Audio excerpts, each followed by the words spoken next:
Hi friends, welcome back to my channel Bhanu's recipe.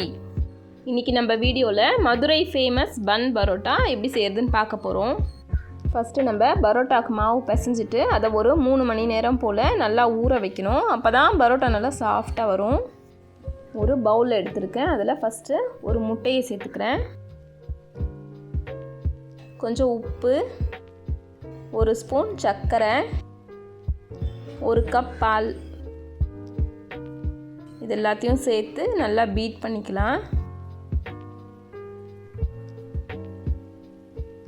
இந்த அளவுக்கு நல்லா அடிச்சுட்டு 1/2 கிலோ மைதா மாவை இது கூட சேர்த்துக்கிறேன்.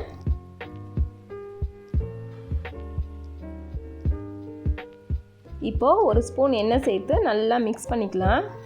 பால் சேர்த்துருக்கிறதால தண்ணி கொஞ்சம் கம்மியாக தான் தேவைப்படும். அதுக்கு தான் ஃபஸ்ட்டு இதை நல்லா மிக்ஸ் பண்ணிவிட்டு அதுக்கப்புறமா கடைசியாக தண்ணி எவ்வளோ தேவைப்படுதோ அவ்வளோ பார்த்து நம்ம சேர்த்துக்கலாம்.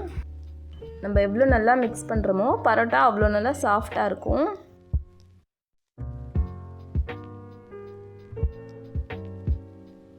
ஒரு 1/2 கப் அளவுக்கு இப்போ தண்ணி சேர்த்துக்கலாம்.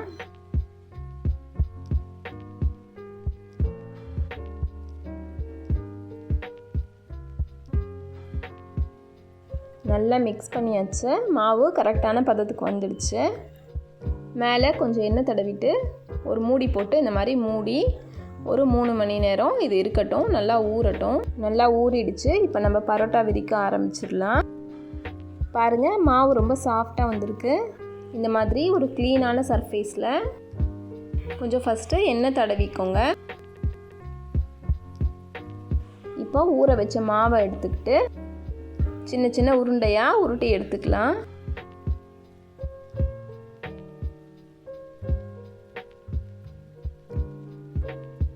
நல்லா ரோல் பண்ணிவிட்டு இப்படி ப்ரெஸ் பண்ணி எடுத்திங்கன்னா கரெக்டான ஷேப்பில் அந்த பால் கிடச்சிரும். இது மாதிரி பண்ணுறதால எல்லா பரோட்டாவும் ஈவனாக ஒரே சைஸில் இருக்கும். ஹோட்டல்லலாம் பார்த்துருப்பீங்க, இந்த மெத்தட் தான் அவங்க ஃபாலோ பண்ணுவாங்க. இதே மாதிரி எல்லா மாவையும் இந்த மாதிரி உருட்டி எடுத்துக்கலாம்.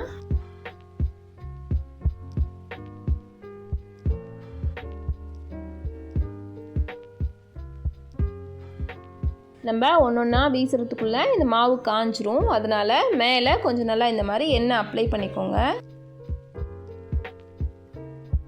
இப்போ நம்ம பரோட்டா வீச ஸ்டார்ட் பண்ணிடலாம்.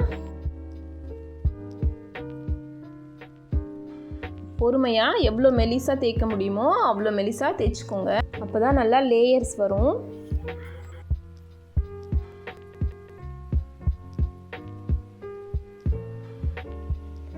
ஹோட்டலில் நல்லா அழகாக எடுத்து வீசுவாங்க. பார்க்கவே ரொம்ப அழகாக இருக்கும். நம்ம வீட்டில் செய்யும்போது இந்த மெத்தட் கொஞ்சம் நமக்கு ஈஸியாக இருக்கும்.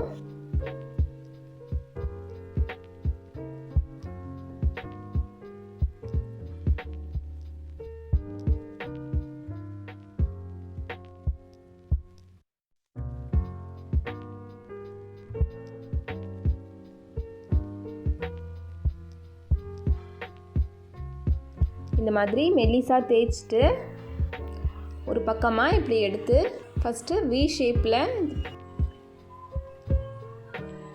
வச்சுட்டு அதுக்கப்புறமா இப்படி 1 by 1 ஃபோல்டு பண்ணிகிட்டே வரணும். கடைசியில் இருக்க இந்த பீஸை இப்படி உள்ளுக்குள்ளே வச்சு டக் பண்ணிக்கலாம். இன்னொன்று செஞ்சு காமிக்கிறேன். ஃபஸ்ட் டைம் செய்யும்போது கொஞ்சம் கஷ்டமாக இருக்கும், அப்புறம் போக போக ஈஸியாகிடும். எல்லாமே ஃப்ரை பண்ணுறதுக்கு ரெடி ஆயிடுச்சு. நம்ம நார்மலாக பரோட்டா செய்யும்போது இதை நல்லா இன்னும் கொஞ்சம் தட்டிப்போம். ஆனால் பன் பரோட்டாவுக்கு இந்த மாதிரி ஏர் பபுள்ஸோடையே இப்படி தான் இருக்கணும். அப்போ தான் பரோட்டா நமக்கு பன் ஷேப்பில் கிடைக்கும். தவா நல்லா சூடானதும் ஹை ஃப்ளேமில் வச்சுட்டு நான் கொஞ்சம் எண்ணெய் ஊற்றிருக்கேன். இப்போ நம்ம ஒரு பரோட்டாவாக பொரித்து எடுக்க போகிறோம்.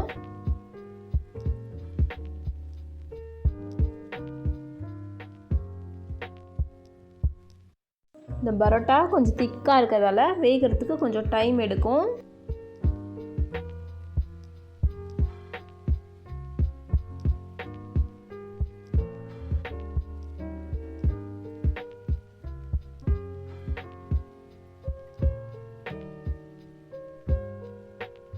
ஒரு பக்கம் நல்லா வெந்துடுச்சு. இப்போ திருப்பி போட்டுக்கலாம்.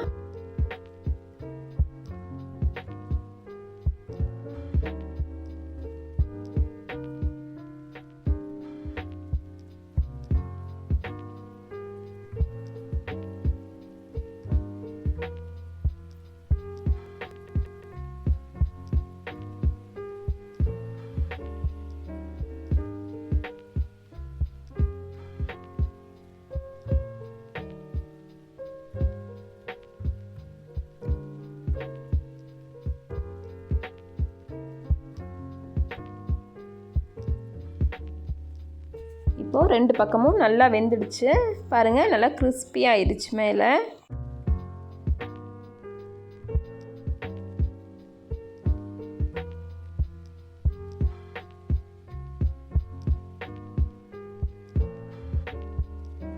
பர்ஃபெக்டாக வெந்து அழகாக லேயர்ஸ் வந்திருக்கு பாருங்கள். இதை ஒரு பிளேட்டில் எடுத்து வச்சுட்டு இதே மாதிரி நம்ம எல்லா பரோட்டாவையும் ஃப்ரை பண்ணி எடுத்துக்கலாம்.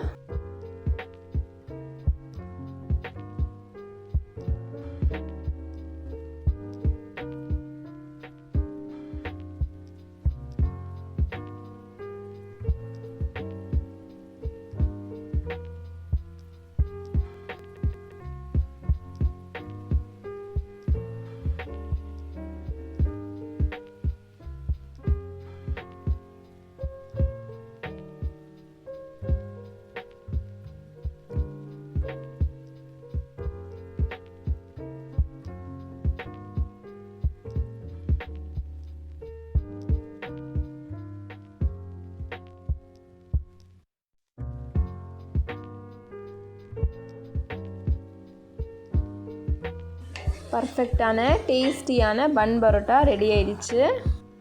மதுரை ஸ்பெஷல் பன் பரோட்டா நம்ம வீட்லேயே ஈஸியாக ரெடி பண்ணிட்டோம். இந்த ரெசிபி உங்களுக்கு பிடிச்சிருந்தா லைக் பண்ணுங்கள், ஷேர் பண்ணுங்கள், கமெண்ட் பண்ணுங்கள். இப்போ தான் ஃபஸ்ட் டைம் என்னோடய வீடியோஸ் பார்க்குறீங்கன்னா மறக்காமல் சப்ஸ்கிரைப் பண்ணுங்கள். பக்கத்தில் இருக்க பெல் ஐக்கானை ப்ரெஸ் பண்ணுங்கள். தேங்க்யூ.